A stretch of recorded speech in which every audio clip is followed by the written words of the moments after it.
raging, crazed, possibly sane in some way, shape, or form, or not, whatever. You're all welcome here. Geeks! Sci-fi geeks! I am Lady Phat Blood again, joined by... The Cranky Critic. And this is part 2 of our sleep-inducing Star Trek film franchise discussions.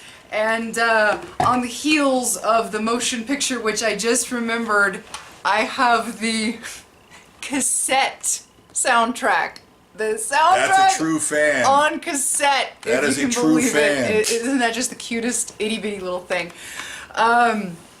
We are going to jump into what we call the trilogy, which you can't really consider it as anything but a trilogy because it is the only Star Trek film until the Bad Robot films, which even then, those weren't really connected. This is an actual trilogy, and that the first movie starts something, the second movie continues on with it, and the fourth movie concludes it. Although it's 2, 3, and 4, and maybe I just said 1, 2, and 4. But anyway, you know what I'm saying. Star Trek II: The Wrath of Khan. Exactly, Star Trek II: The Wrath of Khan. What we try to do is break this down into something that made sense in these this series. And what we thought here was Harve Bennett became the new producer. He's took the place of Gene Roddenberry from the motion picture, and he took the films in a direction that Star Trek had never seen before. And at the moment, in 1982, right? So year of E.T., was a time where Star Trek was nothing but the original series and the first motion picture film. There were 2 Star Wars movies at that time, if I'm not mistaken. There was already Star Wars and Empire Strikes Back. Return of the Jedi did not come out until the following year, correct? 83, correct. And so you had Star Wars and Star Trek were out there. Star Trek, of course, went into a route of a much cheaper option. You will see how Star Trek II: The Wrath of Khan, if you're looking for it, there are a lot of little things they did to keep the budget down. The entire cast comes back. We bring in some new actors and new characters that director Nicholas Meyer really brought in a fresh approach. But what we ultimately see is that we aren't going for the exploration type of film that Star Trek has been known for. We're getting into a dramatic revenge story. While still maintaining the philosophical nature of Star Trek. Of course. At the heart of man's soul, which we continue on with that. And we see a big shift in this film that would affect Star Trek for the rest of the duration up until The Next Generation and DS9 and so on and so forth, and that the look of Star Trek becomes more, I don't want to say militaristic, but you can see where there is a lot of naval inspiration in Star Trek 2, and that progresses on in that we now have more... We have uniforms that you can take more seriously. Let's face it. The uniforms in the motion picture, they look like pajamas. It was the 70s. You know, what are you going to do? And I think Nicholas Meyer brought that to the game. Nicholas Meyer directed Star Trek II: The Wrath of Khan. He co-produced Star Trek IV: The Voyage Home, and he also came back and directed Star Trek VI. Look at those 3 films, which starts to begin the whole suspicious or what the conspiracy that the fans had always said that the odd movies were better than the evens. No, other way around. Even movies were better than the odd. Sorry, very backwards. Right. But you see where Nicholas Meyer in 2, 4, and 6, and you look at the militaristic connection. It does look a little more Navy ship-like. The suits are very reminiscent of some very classic Navy shipment, and I think that was good, because it grounded it a little more. You hear the call signs over the speakers. It very sounds like a submarine or a battleship. But yes, even though Gene Roddenberry has always said they're not the military. But I think even through Star Trek's franchise, as the years went on, it was always that was something that was dealt with. Even through Enterprise, it was we aren't supposed to be military for Earth. We are supposed to be explorers, and it was always combatant and a challenge with storytelling. But Star Trek II: The Wrath of Khan, again. You'll see the budget cuts where it comes from with already set usage. The bridge is an identical copy. It's the same bridge. It is not a new set. There were new lighting effects placed on the bridge, but it is the same bridge from the motion picture. No change, nothing beyond just some little minor details. Just lit differently. Correct.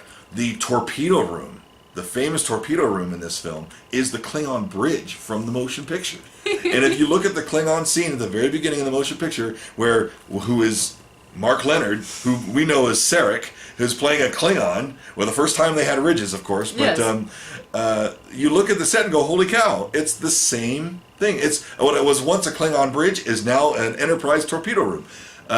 Again, a lot of matte paintings of some forced perspective shots.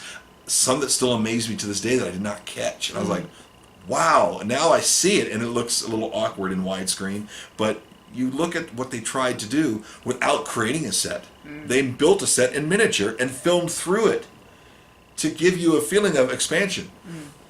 Excuse me. But because, we'll see it again down in later in the franchise, but because of the big budget nature, failure of large budget, the studio is only comfortable, just let's do another one, but let's slash your budget tremendously, and let's trim it down, and see if we can be successful. And I think that's what happened to the Star Trek franchise.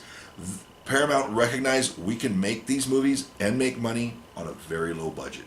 And so you see that we're not getting Star Wars quality size movies, not the scope. You'll see a couple of movies out there when the money started coming in, you'll get some location shooting, but then we'll go right back to a soundstage film.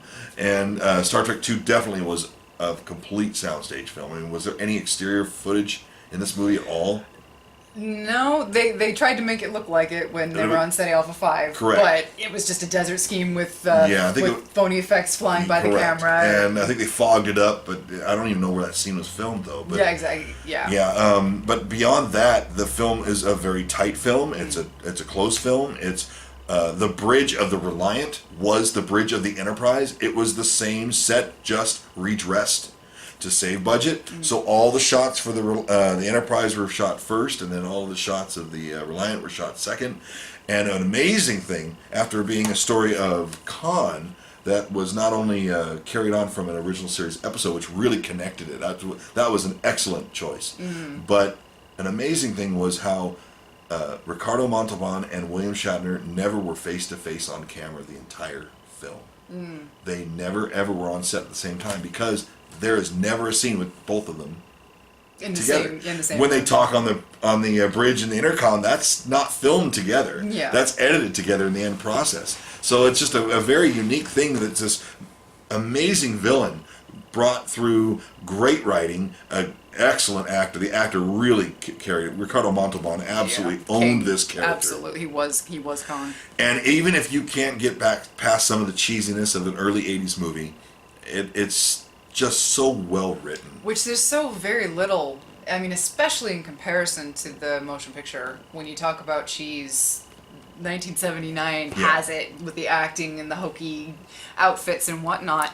There is almost none of that. The acting has straightened out completely. Everybody seems very well settled into their characters. Everybody seems like their characters that we know. I found it fascinating that not only did I felt like they kind of took a risk to take a character from a series that at this point was almost 25 years on, and well, maybe 20 years. Yeah, it's 20, almost 20 years, my bad. And from what you could consider to be, kind of obscure, because not the mainstream people aren't going to know who this character is. Only the fans would know who this is. And even this was the first Star Trek film that I ever saw. Yeah. And considering I was 6 years old when I first saw this, and I had no concept of what Space Sea was, and I had no idea what the history of it was. But for a 6-year-old to be able to come in and watch it and understand the basics, and to be able to understand, at least on a very small level, the themes of what was good and what was bad, the good versus evil, the sacrifice and all of that. And then when you start to watch it as you're older, you realize, wow, they really took a risk in bringing such an obscure concept with this one singular character from this one singular episode and making an entire film about it. And on the surface, it is a good guy versus bad guy film, but when you dig a little deeper, what is the movie really about? Life, death, facing death. Absolutely. And I find that so fascinating, and I find that, yes, this movie is more action-oriented when you compare it to the motion picture. You have your first big scale space battles between the Reliant and the Enterprise, and you actually have some kind of, I don't want want to say brutal deaths, but for Star Trek, you see the people of Regular One, and they're they're hanging upside down, and there's blood and all that, and you've got the little thing coming out of Chekhov's ear, and you've got Captain Terrell killing himself. Increase the violence. Yes, and you do have these things that make it seem a little more like an action film, but at its core, it is still Star Trek. Correct. And I feel like that's where that film, I don't want to say it doesn't get enough credit, because anybody who loves Trek, they probably love this film. But this movie is so ingenious at how it did it. It managed to take an obscure piece of Star Trek history, make it into kind of an action film on the surface that anybody could actually follow without knowing the history. But at its heart, it's still Star Trek. Yeah. And I think that's one of the reasons why it is my favorite movie of all time. It's just because not only did I discover it at such a young age, and as I grew up, it grew with me. Like, my understanding of it grew more and more.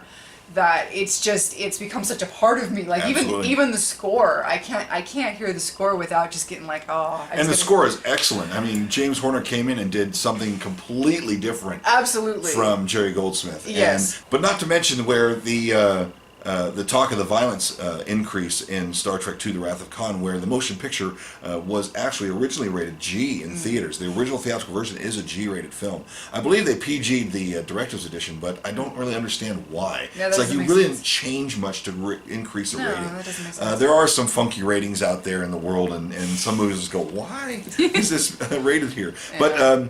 But yes, they took a risk. They took a chance to bring some more dramatic storytelling with putting a little more violence into it. Nothing too risky, but I would say it was enough of a risk that this is not your normal Star Trek.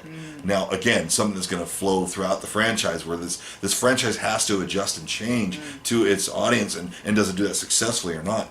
The Wrath of Khan taking the budget cuts of reusing a lot of stock footage from the motion picture, which was a very smart move. Now, for those of you who don't understand or don't like, stock footage, be prepared, because this is what we lived with. Yeah. A franchise would come out, or a film would come out, and you could tell what's ILM's new footage in this film. It's still beautiful. It's great. ILM is doing their best. But you don't get the first ILM shot until about 30 minutes into the movie, because all of the dry dock departures scenes, they just said, "Oh, your old dry dock again." It was a cheesy, cheap way of, we don't want to put any money into this. Yeah. They do show a few little clips that the motion picture cut out, so they show it in a little different light. But it was a way to almost say, it's a rebirth. It's a restart. Yeah. And Star Trek does that a couple times in its series. Yeah, and something that I recall that they, you never really wipe the slate clean. Like, that's something that they don't necessarily need to acknowledge the motion picture existed. We know it happened. It came out. It did what it did. But what I thought was interesting, that the one thing that they did take from the motion picture was continuing on the story that Kirk is still an admiral. Absolutely. He is still deeply regretting his decision to be an admiral, and in this one, where he was very aggressive in taking back the Enterprise from Captain Decker, because Captain Spock now is the commander of the Enterprise, he is more reluctant, but at the same time, it's Spock. And it's the relationship the two of them have. Their dynamic and relationship together really shines in this. Like, it's probably going to be almost as good as it's going to get in the films. And it was perfect when the scene in Spock's room where he's like, you approach me with a false assumption. I have no ego to bruise. Exactly. Some of the greatest dialogue between those two. And some things you miss because we're not effects heavy. You need the characterization to carry the film, and that is just completely in filmmaking today, which is really switching to the television environment. Because it has to. It has to. Audiences, I hate to sound like audience today, because back in my day, yada yada, because I sound like a snob, and I don't intend to. I do the same darn thing. But it's an observation. Audiences today do not have the patience, and they do not have the attention span for movies to have that kind of development, and that is what TV is for now. And do I lament that a little bit? I'm kind of sad that we don't usually get that anymore. Correct. Sometimes every once in a while you'll get lucky and you'll get something like that, but if you can at least get it from TV now, then I'm at least happy that we have that medium to express that, and let the movies be mindless to an extent. There's always going to be the wild card films that come out every once in a while that shock the hell out of you and that are story driven, and I think they always find their audience, which is good to know. Correct. You know, but this was made at a different time where you could get away with the character development and with continuing on with these characters that we've known for so many years at this point. I think the films had to do one special thing, which was they need to bring in a new character that is connected to one of our old familiar characters. So here comes Star Trek II with Kirstie Alley's role as Saavik, where she comes in to play a character that is very closely related to Spock. And at the same time, it's something where she's very similar to Spock, but yet you can see where Spock is almost a hybrid. He's kind of, I've been with this family for so long, I understand them. She questions him on a lot of things that she's seeing for either the first time, like within Kirk and things of that nature. And that not only reaffirms the audience on where Spock used to be, but you see where the Spock character has become. And that was a tool to be able to not only let the audience really connect with Spock even more subtly, to make his death in the end even 10 times more impactful. Because you became comfortable. You became, this is the character I know, this is who we've loved. And therefore, you know, you see that tug of war, and that where Kirk and Spock can literally talk without ever saying anything. What about the scene with the coding over the radio frequency, and when, you know, whenever there's an open channel, Saavik's the cadet right out of the Starfleet Academy, and she's like knows the rules backwards and forwards, but here's Spock, the one that we've always known to be logical, and he's, you know, wavering and being able to play that game. It's a great evolution of his character. You don't get much better than that. This is where Star Trek shines. This is where, if the fans would start here, this is where you're going to connect much more. But if you just start at this point, you have lost a lot of the history. You didn't really carry on with the character. So you understand, you know, or may not understand the connection. Again, that's where it boils down to my first viewing of it when I was young, when I was very little, and not having any knowledge of the history. And then over time, slowly realizing the history and going back and watching the movie throughout the years. And each time I would watch it throughout the years, I would know a little bit more of Star Trek's history, and I would see a little bit more of the evolution of the film and how deep it really goes. And it's one of those experiences that was, it's really nice to have that in my head, you know. And what Nicholas Meyer and Harve Bennett were able to do was bring in characters that were established, and McCoy. Excellent character. I mean, to be able to banter off of not only Spock, but at the same time Kirk, and just where are we going? You know, where they went. Supposedly they went nowhere. Then this will be your big chance to get away from it all. It's just like, really? It's like, you know, they're having so much fun, even though they're getting paid to do it, if you want to call it that. The fun shows in the script. Where the motion picture may have had the problems of script was coming at them while they were standing on set. This one seemed much more fleshed out, much more focused. Again, the characters felt like themselves. Exactly, they were relaxed. More so than ever, I think. This is the first time we've actually really. This is what the TV show would have been if it had gone on a couple of years. The end product. If it had probably been in a later time, because the '60s could only allow you to be so serious. And of course, television at the same time too. Yeah. Well, you got Carol Marcus, which was also a tug. For William Shatner or Captain Kirk, that there was now a connection for him. There was something for every character, and there were points to be able to make it heartfelt for, you know, Kirk, which would continue on later in Star Trek 3. But then at the same time, there would be stuff for Spock, where leaving Saavik behind was kind of the relevancy for him. But you know, which would again resonate down the line in the franchise. But you know. It's ultimately about the story that really succeeded in the film. And why don't you talk about what happens in the film really quick, a little bit, just to give an overview. Taking place as I botched the years, the time frame, I would guess 15 years. Let's just throw that out there, close to, because you want to say what, 67? Because it's roughly the same time period. So 67 to 82, that'd be 15 years. So yeah, it was 66 to 82. Yeah. Okay, so roughly 15 years on from the series, as we've established, Captain Kirk has accepted a promotion as Admiral Kirk. He is seen very straight off the bat deeply regretting his decision, as he feels like he's just a desk jockey now, and he misses having the command of a ship. And we open up with the sequence of the Kobayashi Maru, which is called that as translation the no-win scenario, where cadets are tested and how they deal with a situation where there is absolutely no way to win. You can't rescue the people, you can't rescue the people without sacrificing your ship, and you can't just walk away and the people are going to die if you do. So it's literally a no-win scenario, and it teaches the cadets how you face death is as important as how you face life. And it's a really great setup for the themes that come throughout the rest of the film. And we're introduced to the Savick character. We learn that it's Kirk's birthday, and he's ruminating on his life and how he's growing older and how he hates it and how it's really taking a toll on him emotionally.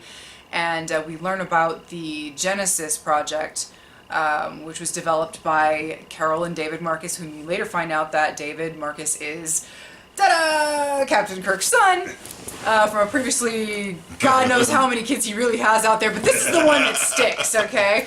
There's probably a billion Kirk hybrid alien babies out there running around, but anyway. And they receive a distress call because a longtime foe has managed to get off of his planet of exile in the name of Khan, and him and his followers, they have taken over the USS Reliant, which was sent to SETI Alpha 6 to find an uninhabited planet so that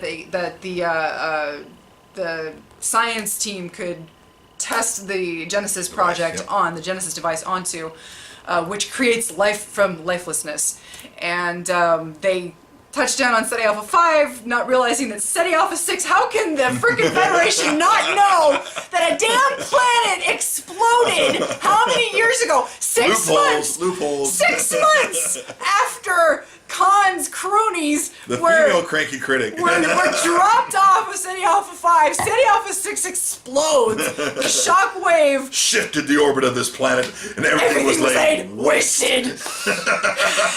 Anyway, so the Federation didn't know this, and so they come across the Khan's survivors. Khan takes over the Reliant, goes after Admiral Kirk, and finds out about the Genesis device, and basically wants to hold them hostage until Kirk shows up, and there we have our movie. And a basic revenge film. On the surface, basically a revenge film. On the surface, it is a total straight up just revenge movie, but again, when you dig deeper, there's so much more to it. Absolutely. In the end, we get Khan. He is in a cat and mouse chase fight with Admiral Kirk and the Enterprise, and they go into a nebula where they try to utilize the fact that both ships are damaged, and they get into a space where they are both in equal terms, equal sides, trying to defeat each other. And the nebula has affected certain... Correct. And so it's a storytelling device to help do things. And Khan eventually detonates the Genesis device on his ship, and where the Enterprise is so well damaged that it is having trouble to get away. The radiation in the engineering room is so extreme that nobody could possibly survive to repair. And that's the only way to get the Enterprise to be able to get warp. Otherwise, they're all going to be killed from the explosion of the Genesis device. And so Spock goes in. The stories of his talk of the needs of the many outweigh the needs of the few. The talk of learning the no-win scenario, there was you have to deal with death as much as you deal with life. Even with a device that is creating life from death. Hello, this thing is so interwoven and detailed. You understand why every single film tries to become Star Trek 2. And they all try to compare themselves to Khan and the writing of 2. And everybody says that even down to the very end of the film. And I noticed this probably 15 years ago watching the movie. When... they've warped away. The Genesis device has exploded near the planet that they were closest to, and which has started the process of creating life. So it becomes Planet Genesis, and you see the planet starting to form, and it looks like a sun, but it's forming all the matrix and the rock formations and all that good stuff.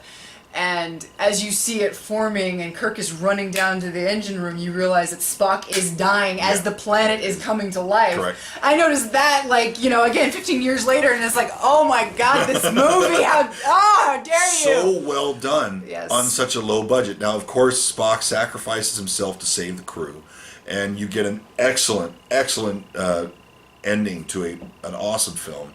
The music, culmination to the acting, the dialogue. The fact that, you know, there's separation between Kirk and Spock with a piece of plexiglass that they can't get to each other. It just... Some of the most heartbreaking and genuine acting you will ever see from William Shatner. And every single shot meticulously framed, focused on, and down to the little nitty-gritty. Now, yes, Leonard Nimoy was looking to find a way to exit the character. His return to the motion picture was contractual. To prevent, I guess there was a lawsuit out there for some reasons with Paramount, and he just really wanted away from the Spock character because of typecasting, which many actors don't like. But, so he agrees to go into Star Trek II and have his character killed, hopefully in believing that he's going to be gone forever. Wrong was he. But it turns out to be a blessing in disguise for him and where the future goes with the franchise. But again, Star Trek II, The Wrath of Khan, 1982, they did release, many of you saw on TV, a director's cut version that was released with alternate scenes and added footage.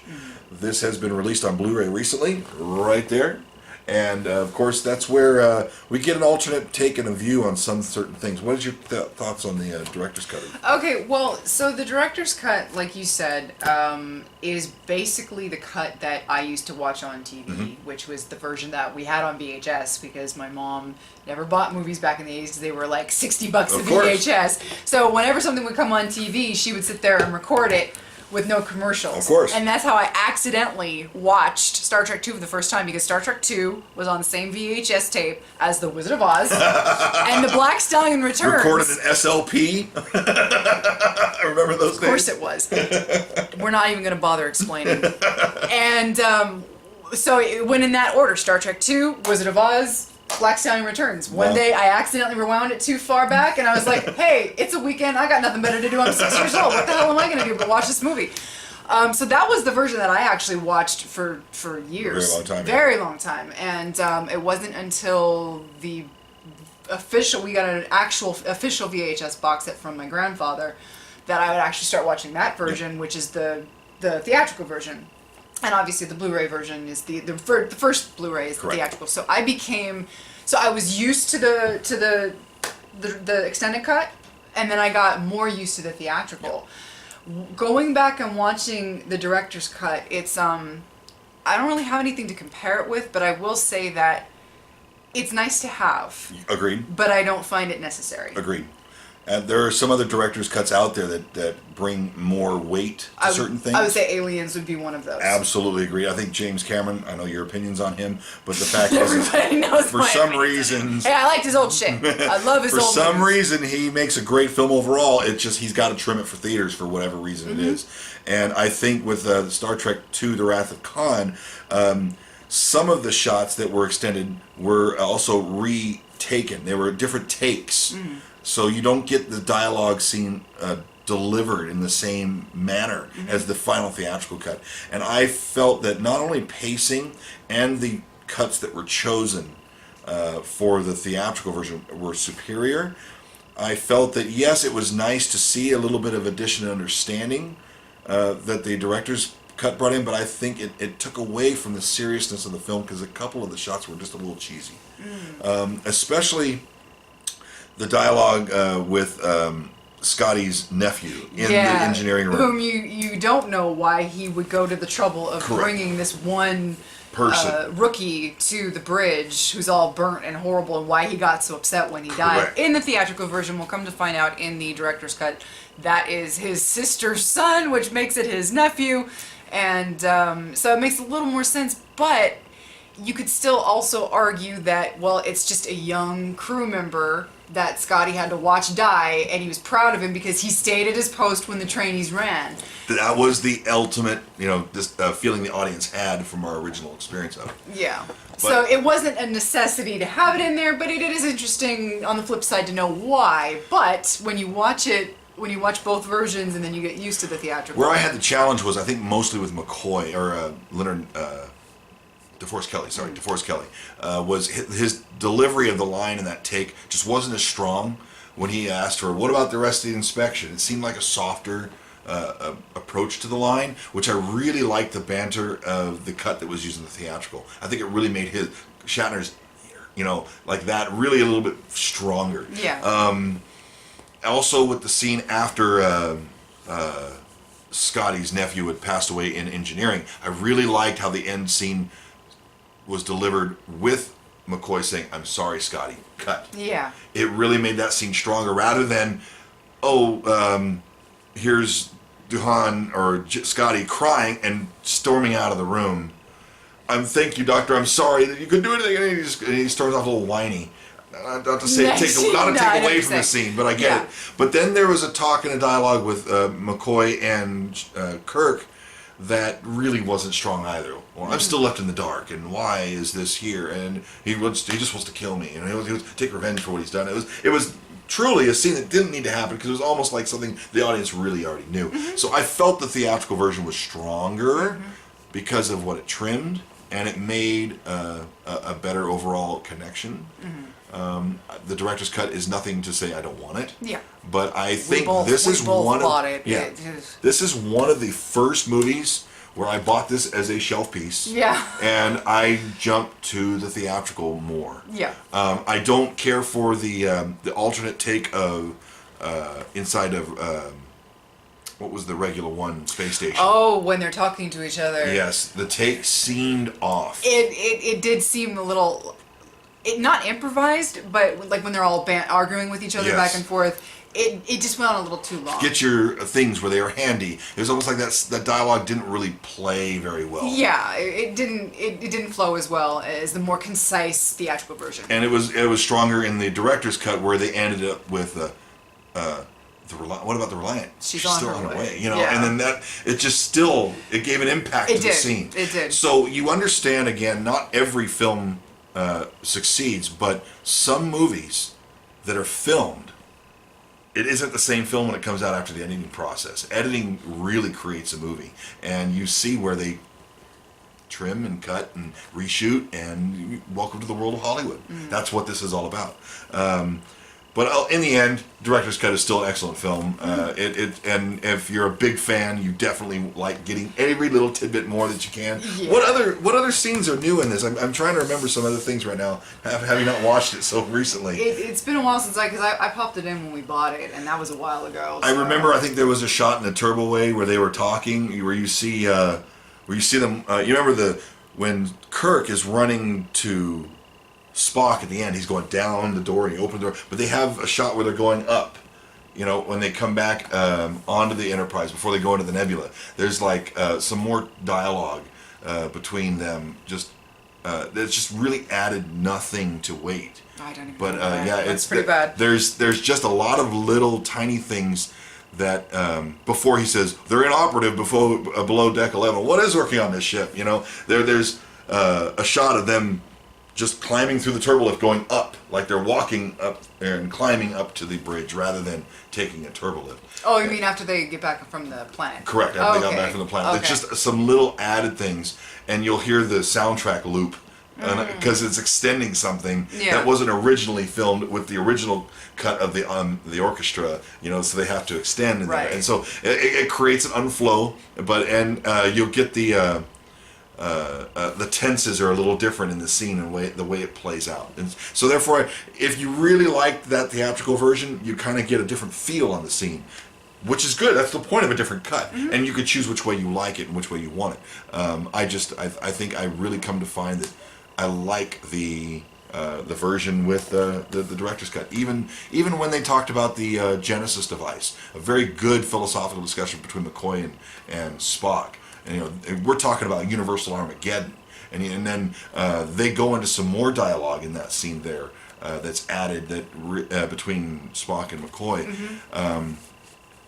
I understand pacing, and I think that's ultimately, when you're in a theatrical environment, pacing is most important, and that's why things get trimmed. But otherwise, how many stars? Well, you can't. I mean, Star Trek, again, my favorite film of all time. Thank you. The theatrical for me is a 5-star. I mean, if I had to, I would say 4.9, Well, because the added scenes don't really do what they did for me back in the day. Like when I went from the transition of watching the extended cut to the theatrical, I felt like I was missing something. And then when you grow with that version, and then you go back and you're like, wow, you really didn't need any of it. You know, the theatrical really gave you everything you needed. Exactly, and it stopped when it needed to stop. It trimmed the fat. Exactly, and that's sometimes you really, you got to just let it go at that. So we've got some soundtracks here. Look at that. Sisters. So again, I found my little cassette, that cutie pie little cassette. This is the original GMP Crescendo soundtrack. I don't believe these are in print anymore. This isn't. Obviously, so these are side 1 and side 2. Oh, it's adorable. But if you could still find it out there, this is what is this? La La Land Records again, or no? Is this Entrada? This is I don't remember, but anyway. This is the special edition of Star Trek II: The Wrath of Khan.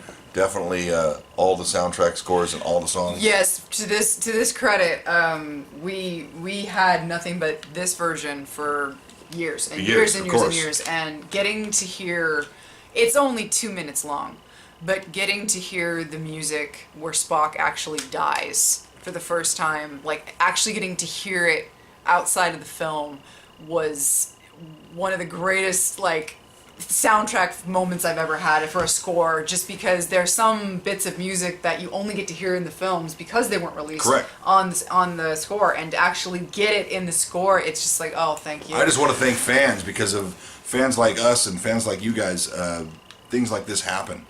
We went for decades in our life not having complete scores, and where the music really carries the film and really brings you back into the film sometimes too. I think the composers are unsung heroes of any film, and I'm proud to have collected these things over time, and it's really cool. So, Star Trek II ends, and they shoot, are back on track. Yeah, they shoot the body of Spock through the torpedo tubes and onto the Genesis planet and leave him behind. And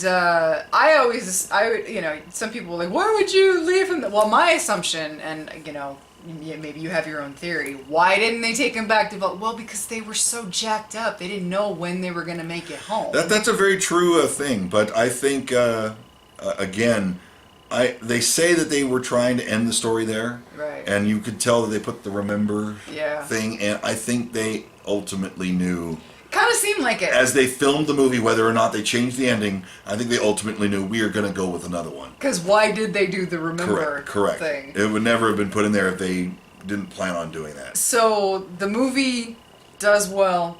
It brings in the fans. And it brings in new fans. The fans are happy as hell. Except they have now killed off the main character. Arguably most fans' favorite character in the film, and so guess what, bitches? Spock's dead. But no, he's not. But no, he's and not. So what happens is we gotta get Leonard Nimoy back somehow. And only 2 years later, right? So this was 1984? Yes. Now Return of the Jedi has released. In 83, yes. In 83, and Industrial Light and Magic is full on board with Star Trek 3. Again, another heavily budget-cutted film. And this one shows. They came back and they trimmed the budget some more. And I would argue, though, that of all of the odd-numbered films that get the rap of being bad because it's odd-numbered, this one does not deserve it at all. Now, Leonard Nimoy, having left the character, they asked him if he wanted to come back. And he said, yes, I will gladly come back. And he took advantage of their need for him. And he said, I want to direct the film. Now, of course, any brand new director, he gets a lot of challenges. The studio kind of tries to shun the director as much as possible because you don't know what you're doing. We don't believe in you. So we're going to tell you what to do, and you have to negotiate. The director's position is a negotiation between, making a good script, putting it on screen, and dealing with the producers, who are standing there as investors from the studio, trying to make sure a movie stays under budget and they make their money back. I've heard both sides of the argument for Star Trek 3, The Search for Spock. I've heard some people say the way they bring Spock back is absolutely the most ingenious way ever designed in some storytelling. It's something extremely unique and never told before. Others say it is a film that falls short, and I feel that there are some spots where you can see it. It is not the strength of Star Trek 2, but it does everything it can do to feel like it is continuing Star Trek 2. And that's where its greatest strength lies, is that it is our first official sequel. Yes. This is not a standalone film. This is directly sequeling. Literally months after the second movie, in that the Enterprise has not made it to Starfleet yet. It is still battle damaged, heavily battle damaged. And it's already been to Vulcan, right? Did it go to Vulcan? No. No, they didn't. No, they said they left the science team for Genesis behind is what happened, right? Yeah, that's they what happened. ended up getting on so the Grissom. Savick has already been moved over. And now David has already moved over. So there's some minor time period, but we're continuing same characters that were in the previous film. Everyone is still with the same storyline. Everyone is still reeling from the death of Mr. Spock, which the only issue, and I can't consider it a flaw of Star Trek 3, because Kirk seemed so not at ease, but accepting of a lot of things by the end of Star Trek 2. And it seemed like he had already come to terms and peace with everything, in light of the fact that he now had this son that would actually look him in the eye and say, "Hey, I'm proud to be your son now." He's accepted that his friend has sacrificed his life for the entire crew. And even wanting to go back and visit Genesis again, because it is life from death. Right. But as you can see in 3, it didn't really end all that well for him. He's not in a good place when you see him at the very beginning of 3. Yeah, he's still beaten up. I think it's excellent where he's trying to show his prowess in front of the crew, but once he goes into the turbo lift and presses the button, he just leans over and just breaks down. And he doesn't cry, but he's literally unbuttoning his shirt, and he's just like, he's beaten up. Yeah. He's privately, internally, lost his best friend, and he can't handle it, even though he's trying to be the big guy for everyone else. Excellent direction to take the movie. If Leonard Nimoy did one excellent thing, was he carried on the story as proudly as he possibly could. He did bring in a little bit of his own flair that you see continued on in Star Trek 4. Of course, he focused on the Spock character so much he brought back Mark Leonard, who played Savick in the original series. Which, Mark Leonard, Savick in the original series, I don't recall if we ever saw him more than once. Sarek. Sorry. Yeah, I think he was once. I think it was only once. Because he was a Romulan first. Correct. And then he was Sarek. And then he played a Klingon, which you don't really recognize in the motion picture. So you've only seen him once. And by the end of that episode, he was coming around, but he was still stoic. But it was very interesting, because Next Generation will continue on to that as well, where there was always never an agreement between his dad. Spock had his own character problems with his dad, and where Spock is half human, and the stories that created for Spock, and the challenge and the frustration of those emotions being there for him, and other people almost treating him as an outcast because he's the stinky human with human blood. But where the episode of Sarek was so, I've got to live up to my father's expectation of me, and then we get here to Star Trek 3, where now Spock is dead, but his dad's there to save him. And you see for the first time, I mean, we've only had one episode with Sarek, but you see for the first time, he's actually a little angry. Yeah. You hear anger in his voice. Why haven't you done this? Why did you leave him on Genesis? It was a misconception on his part, because he believed that his best friend... He had no understanding of what actually went on until he has the mind meld with Kirk, and then he sees the footage. Of the If the VHS popped in with a Stardate. Yeah. They're, convenient, the camera angles changed just like the movie did. But you actually see for the first time, there is a little bit of humanity in Sarek. Correct. In those moments, and especially by the end, and the gratitude that he is able to show as much as a Vulcan can show, and that he has his son back. And it's ultimately, it becomes an arc for Sarek that resonates into 4. And one of my favorite scenes ever at Absolutely. the end of Star Trek 4 between I those mean, two. even if you were to wrap up what we would call a trilogy that was almost like a trilogy that wasn't meant to be, but it became one, yes. I mean, 4 really does the crescendo to an ending, but we're not there yet. In 3, you get that beginning of Sarek almost, you see him, well, he is truly lost now. He is truly gone because I didn't find his katra, his sense, and his feelings, his spirit yes. inside of Kirk. And again, Horner playing some excellent music in the moment. And if you're just really into orchestral scores, we can't say this enough with Star Trek. Music really, it's a space opera, in a sense. And I gotta say again, we didn't really go into too much of James Horner's score. He brought his own style. Absolutely. And he only did 2 movies, but he gave Spock a fantastic theme. Again, the music plays as he's dying in part 2, and in part 3, you get the new, more militaristic federational Star Trek theme, which I love, even though Jerry Goldsmith is kind of the official secondary theme, where the Alexander Courage Correct. is like the first original Correct. theme, but then Jerry Goldsmith, when you hear that, you know it's Star Trek. Correct. It's the same thing as the Alexander Courage theme. But when you hear James Horner, unless you know Star Trek, you might not know what that is. But his score, I don't know. There's just something about his score that it just resonates with me. I guess it's because of my love of the second film so much, but it carries over into the third. Correct. Again, making it feel like just a companion. Okay, yeah, it's 2 happened, but now here's 3, and it's the same. It looks a little cheaper, Yep. but it's still the same story, and it feels like the same story. Correct. It's part of the same And the story. music helped tie that together. Absolutely. Where the Star Trek 2 opening was very very happy, bouncy, and light. The undertone song of the ending with the somber music becomes the theme of 3 and carries on the somber. You get the somber song for the title of 3.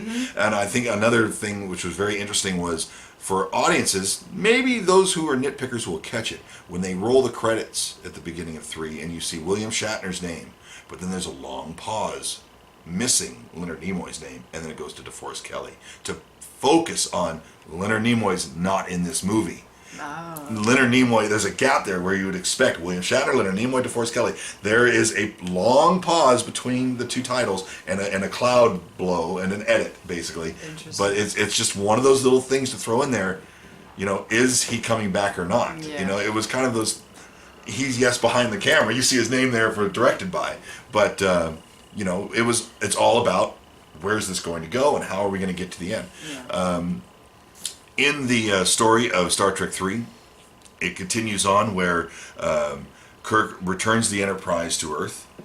I think some excellent model sequences with the Enterprise and the spaceship, the space dock. Our first introduction to the USS Excelsior. And the Excelsior, which it definitely resonates. And if you can see behind here, it's also the first movie to have the Klingon bird of prey. That is my baby. I gotta admit though, I hated the battle cruiser when I was younger, and that was my baby. She's still my baby, but I gotta admit, after Star Trek 6, It's a gorgeous model. Fucking awesome. And a tiny tidbit of information was, in the Star Trek world, we always knew the bird of prey is the Romulan bird of prey. And you see in Next Generation the Romulan bird of prey. Why do we suddenly have a Klingon bird of prey with a Romulan cloaking device? This is something that in the storyline where it was originally written, that the Klingons, Kruge, who is played by Christopher Lloyd, excellent actor, no relation. They don't know that. They don't know that. And the fact was, it was supposed to be that they stole a Romulan bird of prey. That was supposed to be a Romulan bird of prey. Well, they ditched that. And they completely ditched it, and Okay. it became the Klingon bird of prey. Okay. Because the Klingons did not have the cloaking technology in the original series. Right. That was only with the Romulans. Right. And it was supposed to be they stole a Romulan ship with a cloaking device. Those little bastards. But it became, now the Klingons have cloaking devices and they have a Klingon bird of prey. It's something that stuck. And I think we'll see that again in Insurrection, where there's a change to the bad guy ship. We'll talk about that later.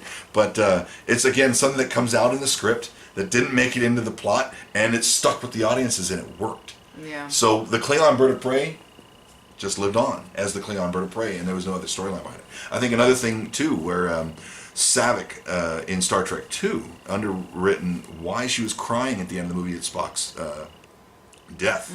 If she was full Vulcan, why is she crying? Yeah. And there was the storyline that she was half Romulan. Which they never touched. I think they only got into it the books. Correct. Eventually. And because it was in the script, and it was supposed to be something that was available in the script, but when Leonard Nimoy brought the Saavik character over in his film of Star Trek 3, he completely eliminated and that. that's I know Kirstie Alley was the original Saavik. Yeah. And I am perfectly fine with her portrayal. I actually like Robin Curtis's portrayal a little bit better because they never established that she was a Romulan. And she seemed too emotional in the second film. And she did seem like a straight up Vulcan by 3 and 4.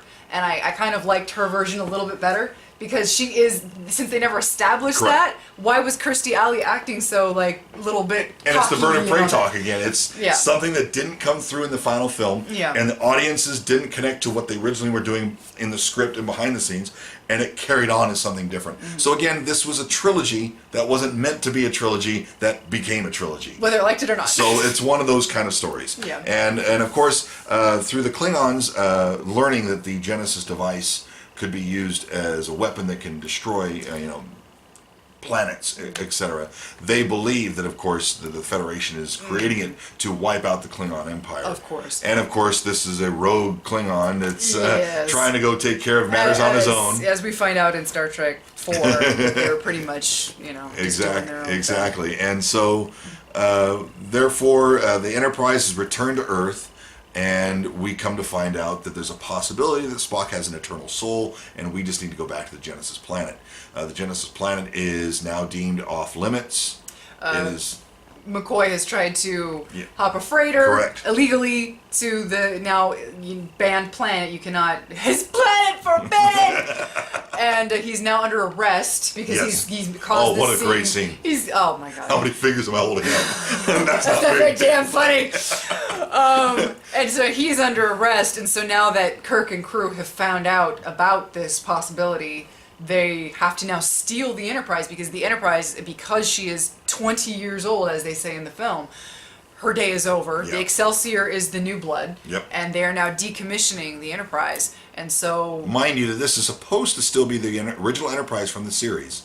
That was refitted from the motion picture. Refitted in the motion picture. That's why she looks different. The model would never work on a big screen TV. But it's the beauty of it. It's still the NCC 1701. It's still the original ship, just with a refit. Yes. So the ship's 20 years old is what they said, something like that. Yes. And they said her day is over. Let's let her go. It's time to move on into something new. And I think ILM once again shined with the stealing of the Enterprise scene.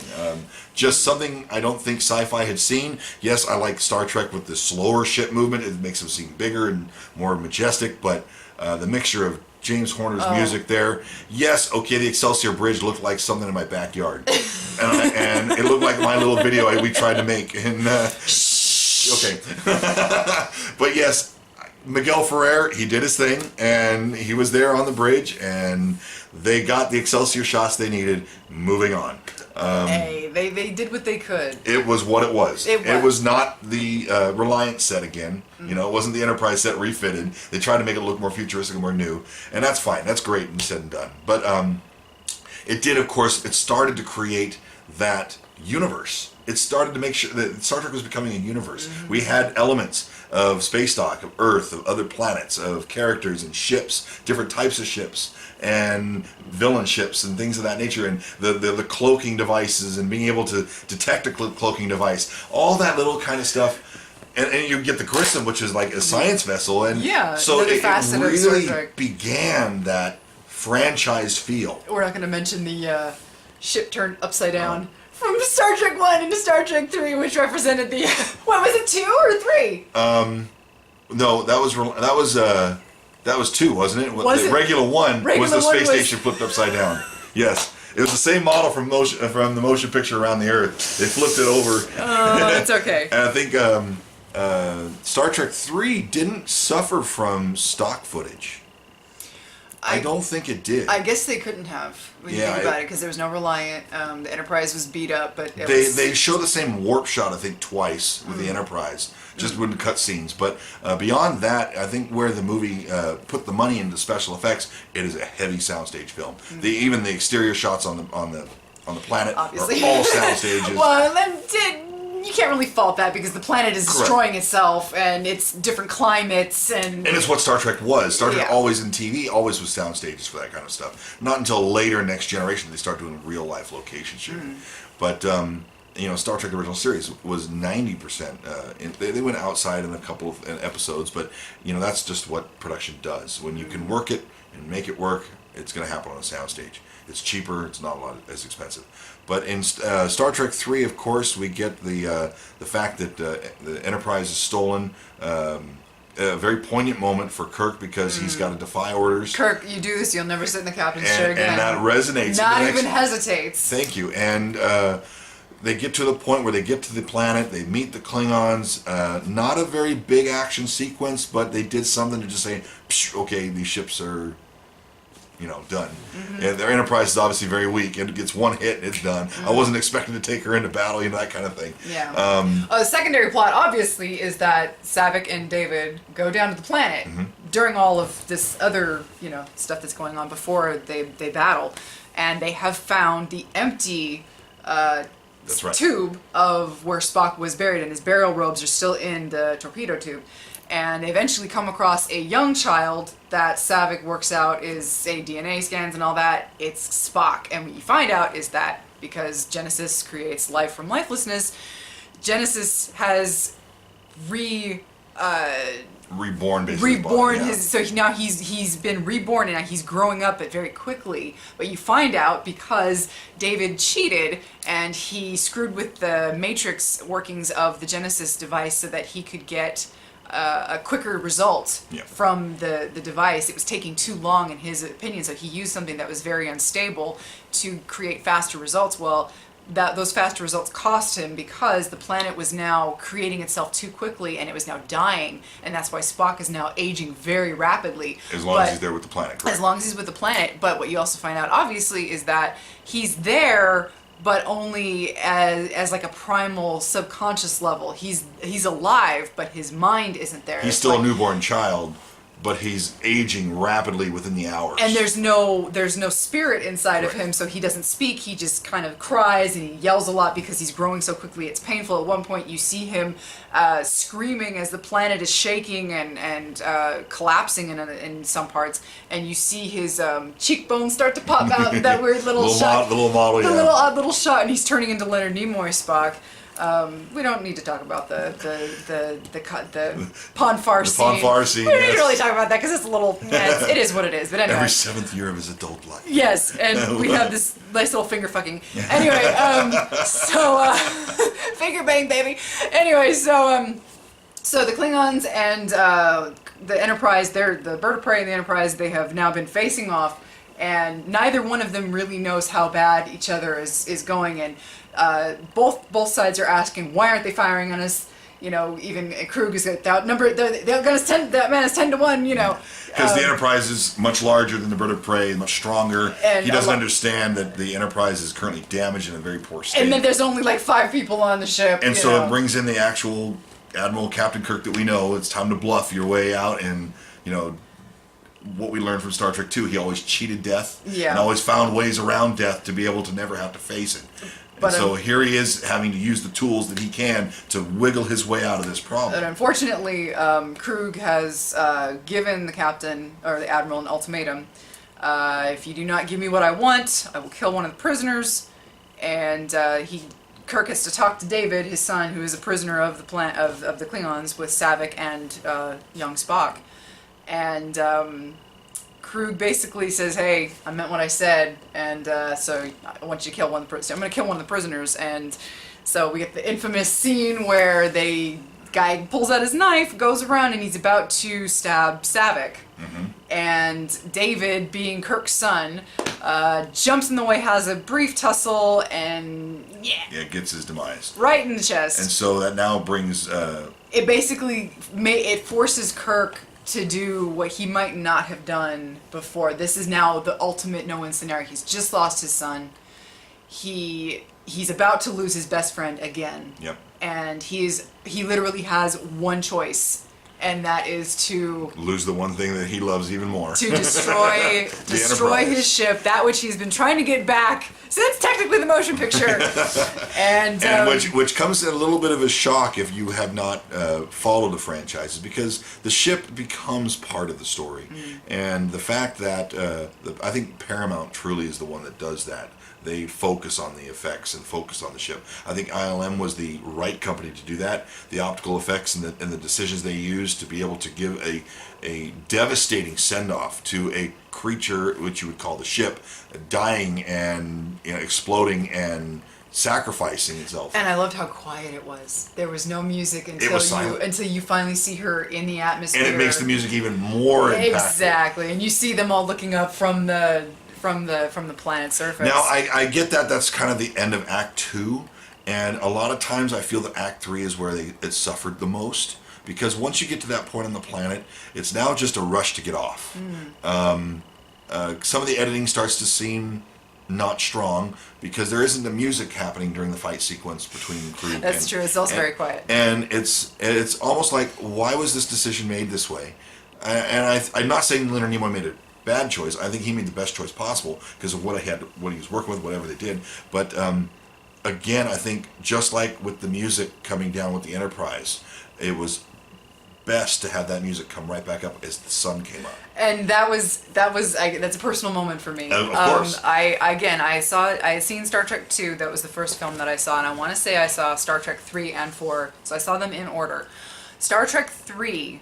The moment where the Genesis planet is finally collapsing in on itself, and Kirk has just kicked crew off the cliff. In a very poorly optical. Enough of you. It plays the classic Kirk that we all know to hate. And it plays a very bad, cheesy falling effect. Yes, but I love it. I don't care. You know what? Love it. That's really not the point of the scene. It really isn't.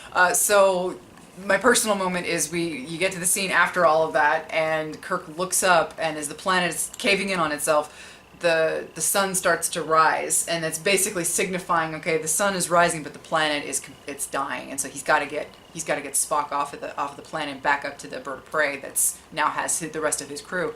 And this music swells. Yes. And that was the first time I can tell you that music actually got to my guts. And that was the first time, probably at the age of 7, I sat there completely removed, but in the scene, asking myself, I wonder if composers, the people who write this music, know what they do to people when they hear this music. It moved me that much at that young of an age, and it always stuck with me that the music was so much a part of the scene, and that scene wouldn't have been half of it as impactful, and how that really touched me on how music would eventually, film music would really come to mean so much to me as I would get older, and how much I would notice it more, and how much I grew to love scores, movie scores, and how important they were to me. And again, coming back to the soundtracks of movies, again, my little cassette, for years and years and years, we never had the Genesis song, the planet destroying itself, and until that one. Until we got the extended release and being able to hear this very, very fast, very quick, but getting to hear it removed and isolated, it was such a nice thing to have that. And I think, again, that comes back to where I touched earlier, where the music for the Enterprise came upon after the destruction. The destruction was silent. It was just sound effects living in the moment of, oh my gosh, this is actually happening. Why did he not put music into the fight sequence? Because the impact of that life from lifelessness would not have been as strong if you had had music through the whole sequence and then came up with that music. And luckily their tussle was short. So I think Leonard Nimoy knew what he was doing. And he goes, I don't care. That moment is what I'm looking for. And even though this doesn't seem 100%, we're giving our best. And this is what we're going with. It always bugged me, the little platform and the wall that was like either superimposed or whatever they were standing on before he kicked them off. You could tell that the platform was rigged, and it was edited in a way they had the big flame come up to cover some things. But ultimately, in these Star Trek films, if you understand, these aren't 2015 films.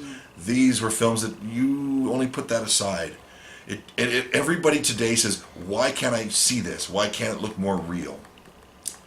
The point was you didn't want to see all of it, and you were making up the stuff in between. It's a Jaws moment. It's the fact that you know it's there. The actors on screen sell it, and that's all you need for the scene. It gets you through the process. You don't have to see everything. Where movies today, they want you to show the rocks flying in your face, and and things of that nature, or explosions and things hitting people in the head and whatever it may be.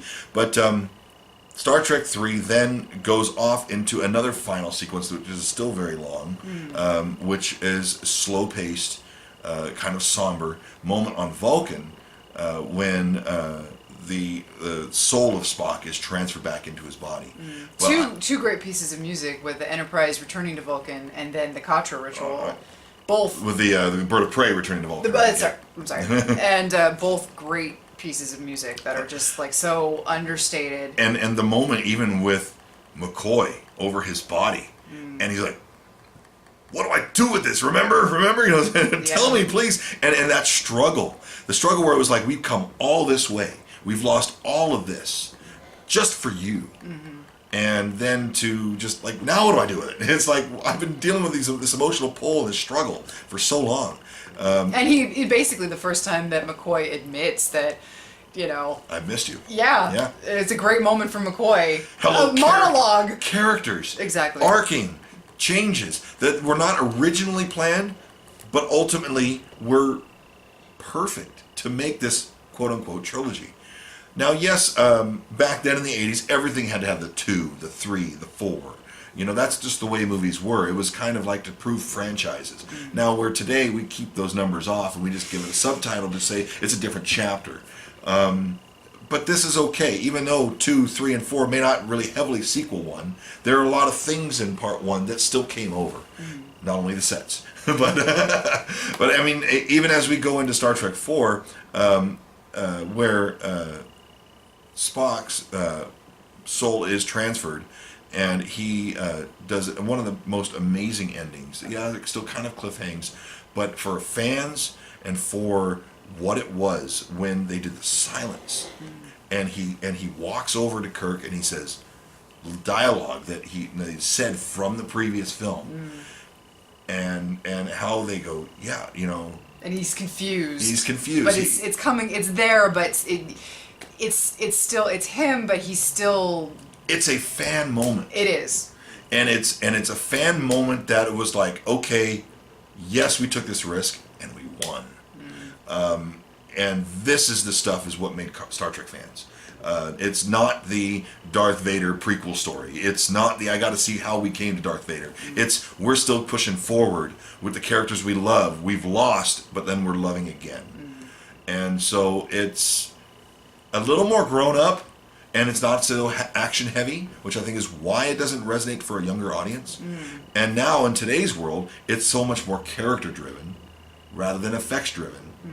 And so therefore, it's hard for today's audiences to go back to it. Again, we go back to the whole, most movie audiences don't have the patience for that. And right. I can't fault anybody for not having the patience for storytelling, because a lot of people they go to movies to escape. They go to movies, and that's one of the reasons that the Transformers films are still being made, is because people want to sit down for 2.5 hours and forget that their life sucks. Yeah. Even if the movie they're watching is shit, they're forgetting that they just had a shitty day at the office, or they're forgetting that somebody just broke up with them or something. They want mindless. They don't want talking, and they don't want character interaction. They don't want development. They don't want stuff. They want things and explosions. I can't fault people for that, but to have it, and to know that you're probably not likely to get stuff like that again, as the Bad Robot Trilogy proves, for the most part, you just don't get it again. Correct. You have to change with the times, and that's what Star Trek, as we've been saying, has had to do throughout the years. Absolutely. So. Excellent movie, and I think it was the best film it could possibly be. So, Star Trek 3 did relatively well. I mean, it wasn't as big of a success as Star Trek 2. I still believe in the end it made money. And right. so therefore to the studio it's a success. But also, again, it's the same routine. It's a cheap, low-budget film that we made money off of. We're able to make movies off of low budget. And because the film was helmed so successfully by Leonard Nimoy, He was given the opportunity to direct Star Trek IV, The Voyage Home, which is kind of an oddball. If I don't know, I've heard some hardcore Star Trek fans say they like Star Trek IV, but they don't love it. Yes. And I can understand why, and I would probably have to say, personally, I do love Star Trek IV, but it's not my favorite. But it is a lot of fun. But Absolutely. It is the most accessible, until the Bad Robot films, maybe. And that's the point. The point was, this is now a film that they said to Leonard Nimoy, now you can make your Star Trek film. They of course, as a company, the studio, the investors say, you know, let's hound this guy. He's risky because he's never done a film before for Star Trek 3. It's his first movie. We don't know what we're going to get out of this. Let's hold him down. Let's hold him back. It's the typical movie studio type stuff. But he gets now a successful film behind his belt, and the studio loves him. The fans love it, and the studio loves it. So here he goes. Here's a budget. Do whatever you want. His first answer is what? We've been doing death, sadness, and darkness for 2 films now. And he goes, I think it's time to lighten it up. He's a conservationist, was he not? He definitely wanted to choose the decision of the whole humpback whale story. And I think what it ended up doing was it brought out a story that, as you said, was universally approachable. You did not need to see the previous films. However, it directly sequels the previous films for those people who were there. Again. Here's another interesting thing. I remember something they were saying where they were trying to write the film and they were having challenges and trying to get the scenes proper. And if you look at the title credits, story credit is given to 2 different groups. What they did was Harve Bennett wrote all of the 24th century scenes. He wrote the beginning of the film all the way to the time travel point. And then he wrote the film once they came back and time traveled and finished the film. Nick Meyer only wrote the entire sequence in 1986. So it gets double story credited in the credits because they did not write the whole film. They said, well, Mr. Harve Bennett, you're doing well doing this stuff. And Nick Meyer, who really was not involved in 3 at all, they brought him back for some interest and some approach on how to successfully make the story work. And he said, I'm most interested here in this. So I'll write this for you. So they say in a behind the scenes scene where his first dialogue was this line. That was the beginning of the Nicholas Meyer story. And so it's weird because it's like it's 2 movies and you can kind of feel it. A little bit, yeah. But it doesn't hinder the film at all. It works very well. So plot-wise, again, it takes place just, a couple months, maybe? I believe it's supposed to be months right after Star Trek 3. After the 3rd film, Spock is still recuperating and trying to regain his knowledge, and you see him trying to acclimate to being alive again and trying to kind of remember who he was. He's there, but there's still something a little bit off about him. They gave him an arc in this film of, okay, the soul of himself was passed in a Vulcan way, where the emotions didn't come across. He almost reset to Vulcan mode. Correct. In a way. So he's now rediscovering emotion again and doesn't understand. And of course, being the lighter tone of the film they tried to go for, and they actually didn't do forced humor. It was humor that was in the film, but it wasn't forced in your face. Unlike movies like Insurrection and some other lighthearted films that tried to do the Star Trek 4-esque thing again, where you don't have those gaps of moments where the audience is supposed to laugh. You know, it's things of that nature. And of course, it also set the tone of how awkward they are in the 20th century environment. And that's, I think, again, why it worked for the movie, because the audience could relate. Non-Star Trek fans can relate to that type of Star Trek. We see our world that we're comfortable and knowledgeable about. And in fact, they went back in time to 1986, which is the year the movie was released. So it was as though Star Trek was coming into our time. It wasn't like they were coming back only 100 years and it was still the future of our time, like First Contact does. But instead, it was a approach to bring the Star Trek world into today. and to use San Francisco as a backdrop, because in the storyline that's where Starfleet headquarters are located. It allowed for people to be able to associate where these characters were in an environment where the characters were out of place.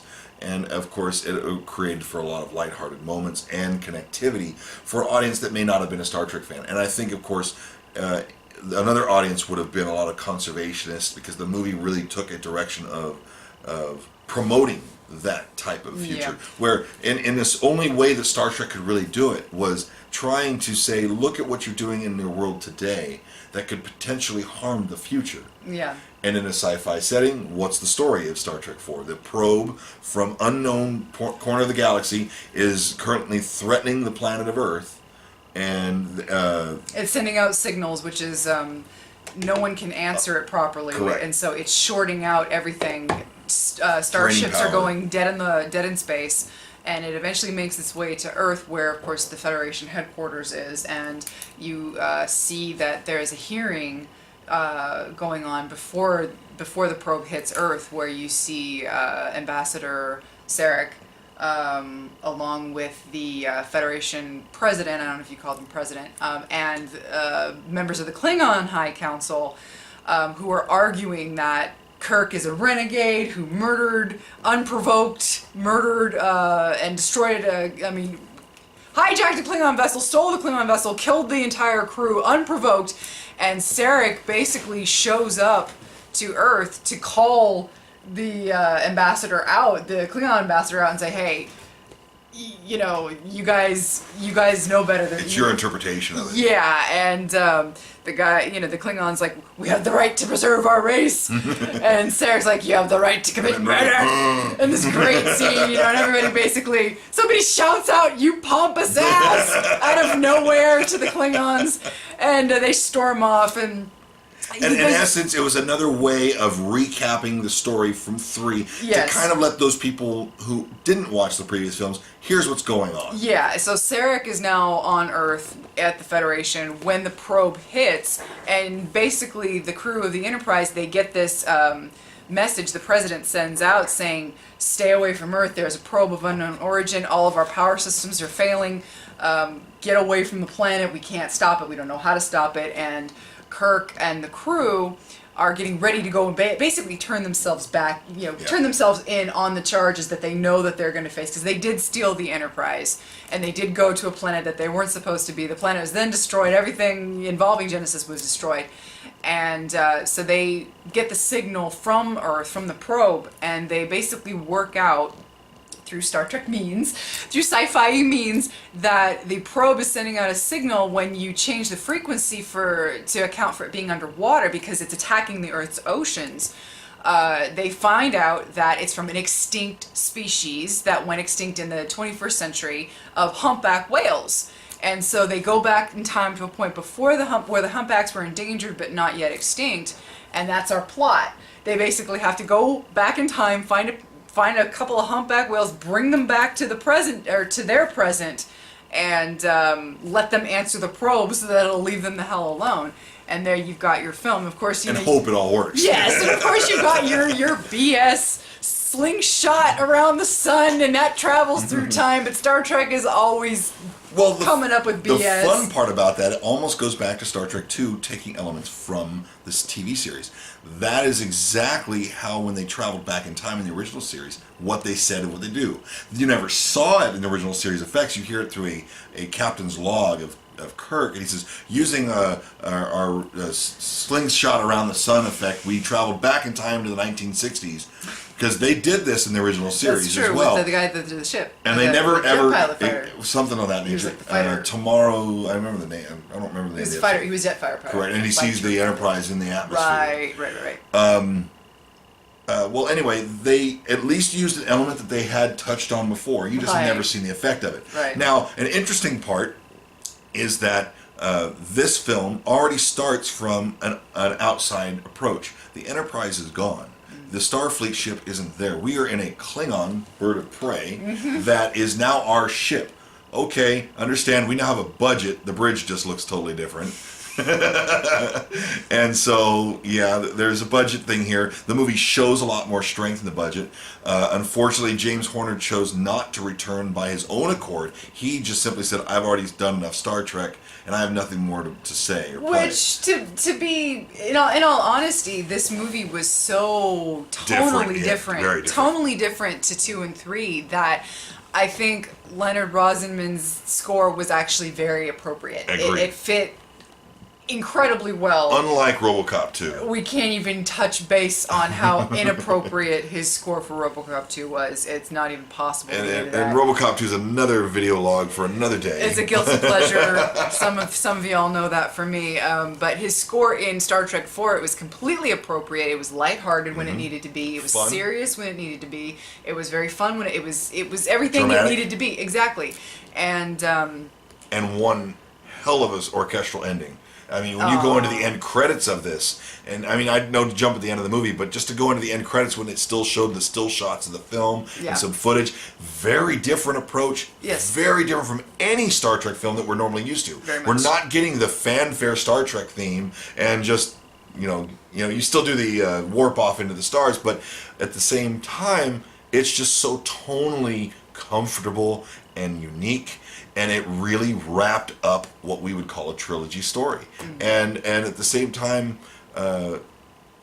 James Horner probably would not have succeeded in the same direction because more than likely he would have just done a lot of the same things he had done before. And I don't think, it wouldn't have worked. And it's like, and it feels like I said, it feels like the oddball of all of the films in a lot of ways. And for it being part of the tail end of this heavy trilogy, I think it was kind of appropriate. Like you said, Leonard Nimoy was like, hey, the first 2 films of this that we've done have been very hard, downtrodden, and they've been, leaking with death and just like, oh my God, it's just so heavy.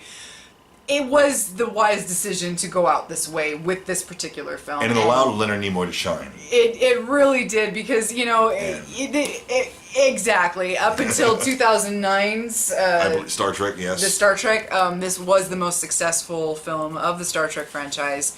And you can see why. Again, it's completely accessible. Anybody could just jump into this. It had organic humor. Yes. It had humor that was situational and, like you said, not forced. The conservationist side of things was... It didn't feel shoehorned in. It did not feel like we have a message to preach to you all. It felt like, hey, they've got a point. They've hunted the whales to extinction and now they're paying for it in the future, and so they have to go back and try to fix it. And I thought for that being in a Star Trek film, it worked very well. It felt like a Trek story. It wasn't one of their deeper stories, but it made sense. But it allowed them to open the fresh air a little bit more and explore some different scenarios. The first one comes to mind is Scotty's experience inside the plexiglass factory with McCoy. Computer. Solid. Hello, computer. A joke that cannot translate to computers today.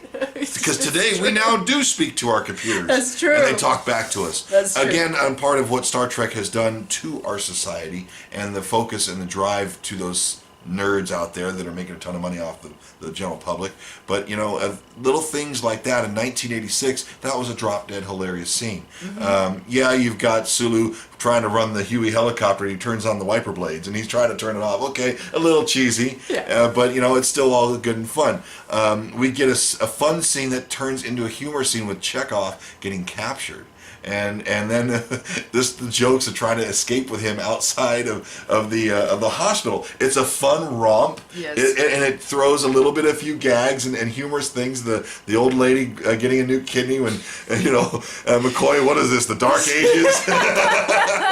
It's just a unique opportunity that allowed them to branch out, and they weren't doing the same film again. They were out there. It looked like, under Nimoy's direction, they were having a lot of fun, and it shows on camera. And the release of the whales at the end when they do finally make it back to the 23rd century, and they've released the whales, and they're all the bird of prey is sitting in the San Francisco Bay, and the whales have communicated with the probe, and the probe leaves, and suddenly everything comes back on, and everything's coming back to normal and back online. It's a crescendo ending. And the music starts coming up, the jaunty tune that Rosenman created for the film, and everybody's laughing, even Spock is laughing, and it was such a nice release of just, because there was some legitimate tension at the end, because when the whales are talking back and forth, again, it goes very quiet. And you have no idea what they're saying to each other, and it's one of those strange moments where you've got a whale whining to a probe that's whining back to it for 2 minutes maybe, and you have no idea what they're saying to each other, and then the probe just leaves, and you don't need to know what it says, but it's one of those moments where I think it could only happen in Star Trek. Yeah. You know? They did very well in little things, being able to connect the whales to the probe. If you'll notice in the shots when they're talking, the whale goes into a vertical position, very similar to the probe going into a vertical position. It completely moves. You see the camera goes around the whale while the camera goes around the probe, and almost like they're saying the same thing back and forth. It's just almost communication throughout English language, and you kind of can see it through the artistic way they portrayed it on camera. Just the depth and the level of what they put into this film was really, really strong. I think that the animatronics, the miniature whales were absolutely incredible. Yeah. I believe they won an Academy Award for the model effects.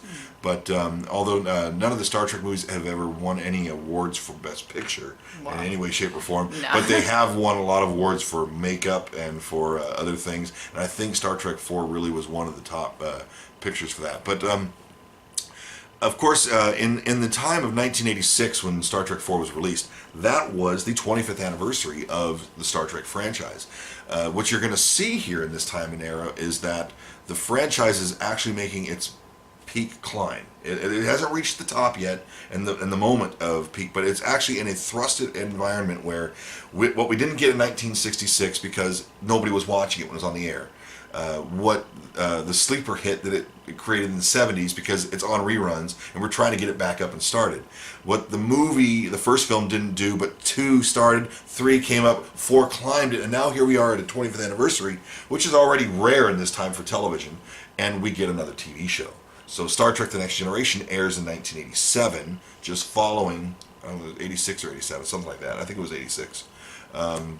But it was still on the cusp of the 25th anniversary of Star Trek. Now you get not only the original crew having their films in the film side of things, but you have a new cast coming in, and there's a little bit of a tension there. There's a little bit of stuff in the Paramount family because, are we getting replaced? What's happening here? Why is there another show when we're the original show?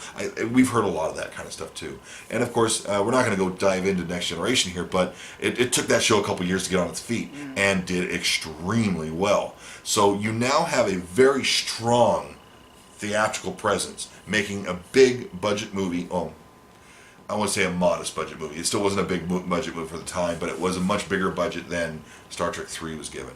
And so you have a very successful movie, and you have a TV show that's starting something new to try to bring in some more new audience. Of course, like I said before, the Next Generation portions were very heavily copying the motion picture. There's a lot of things that went into motion picture, and the Next Generation, you'll see a lot of similarities until the Next Generation found its way and its niche. And of course, that came by season 3 and their famous ending, or the cliffhanger with the Best of Both Worlds, considered one of the top episodes ever of Star Trek World. But anyway, you see that climb. Here comes the movies are going up. The TV show increases over the next 3 years, and it comes to this moment of television crescendo where it's this unbelievable cliffhang. Yes, to people, there were such thing as television cliffhangers. A season would end, and you have to wait 3 to 6 months to be able to continue the episode. Well, to be fair, he does not watch Game of Thrones, nor does he watch Walking Dead. So there are still such thing as cliffhangers, except back then, when you had a cliffhanger, it was, seasons are more connected now in TV. TV is much more arc-ish, where an entire season will cover one arc, and you'll very rarely have standalone episodes.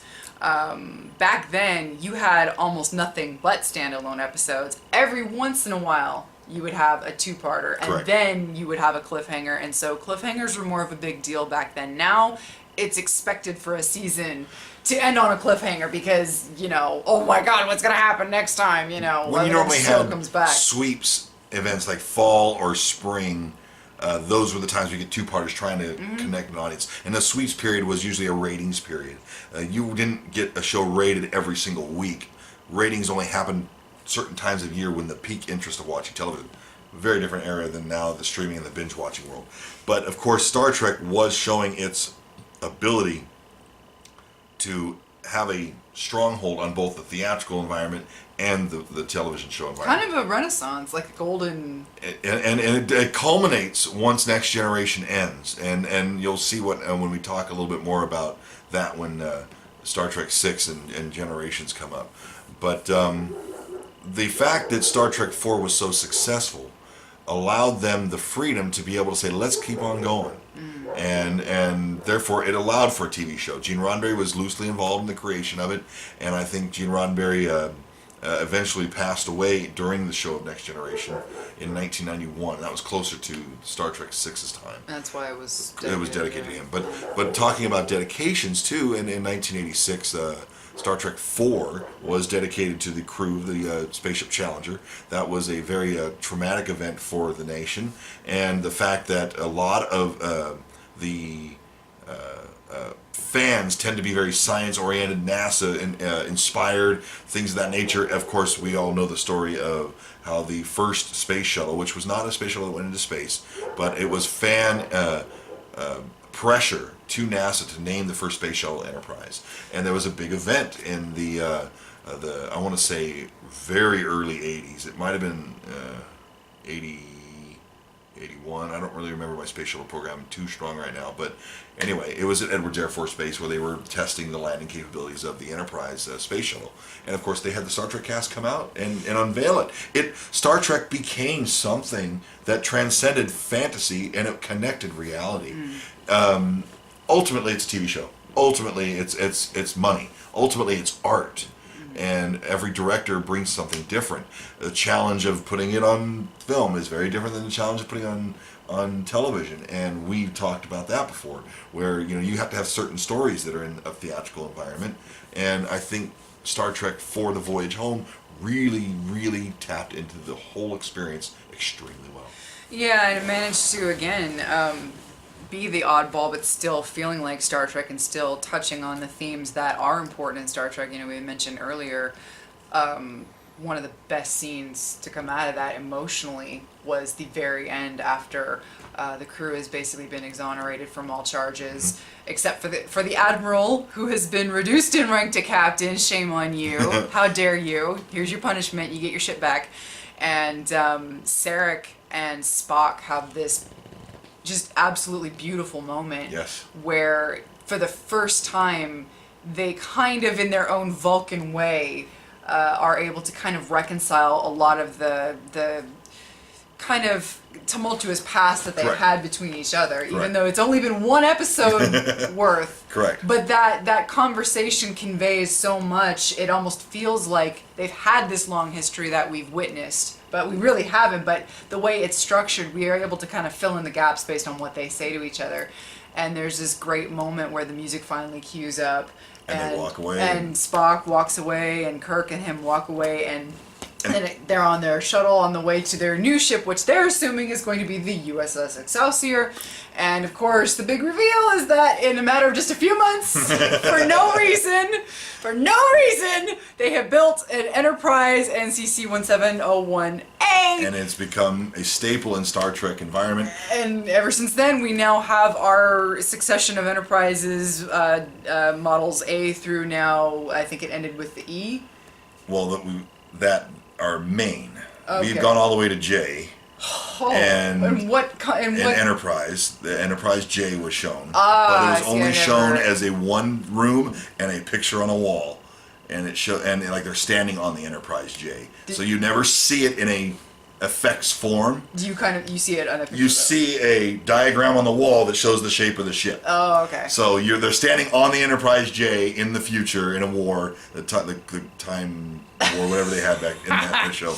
But anyway. but that, of course, that A set up for the TV show to have the Enterprise D in Next Generation. It was all incorporated to be able to show we're still going to continue on the story of the Star Trek Enterprise, and we're still going to do this, and you're going to still love it. We're just going to, and incidentally, completely off topic, this opened up the doors for one of the greatest episodes in the Next Generation history called Yesterday's Enterprise. Absolutely. Which deals with what happened to the Enterprise C.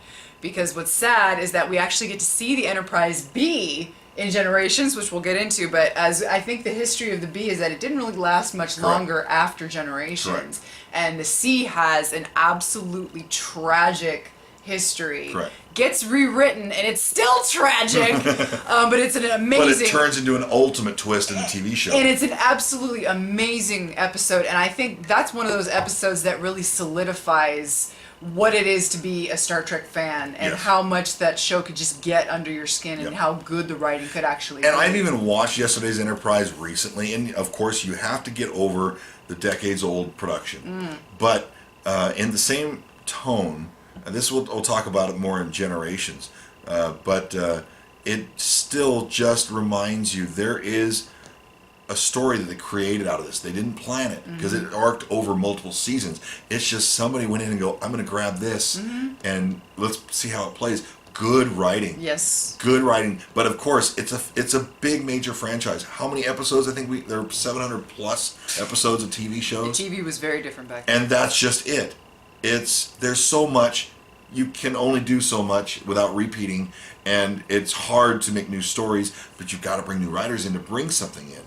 And again, you'll learn about where the fall of the Star Trek franchise happened. It's not too far away. Exactly. And the fact happens because of it just became a little too tired and a little too narrow, and they couldn't freely work around some of these stories and change the way Star Trek was.